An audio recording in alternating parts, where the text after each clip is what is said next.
अरे हाँ भैया। तुरंत रुपट्टा के चक्कर में रबत कहिया कट्टा पकड़ में बे। अच्छा और तो ने जब वसूली कर ले जाओ। ठीक है।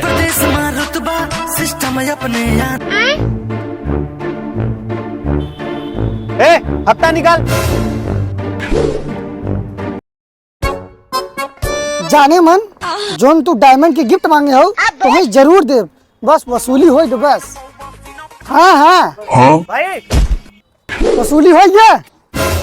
कितना लिया तई तई रे भाई कितना लिया है? 30,000। भाई 50,000। नाम बतावा जे केहू पूछे कारोबार। ले तो कमीशन पकड़, लेता हूँ पकड़। नहीं सारुण के यहाँ कुछ तो अरे हरिया रंगदार तहीन है। हाँ हाँ साहब हजय रंगदार है, मैं ने बतावा का है।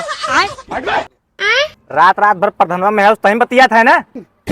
नहीं साहब हम ऐसे आदमी नहीं है के कहे से। तो कैसन आदमी हो तोर संचार साथी ऐसे सब पता चल गया। अब चलते थाने में रंगदारी दिखाए। चल भोसड़ी के एक नंबर के छिनरा हो। देखा हमें सब लौंडिया बाज कहत रहा, पूरा सार रंडी बाज निकला। सही कहा था भैया।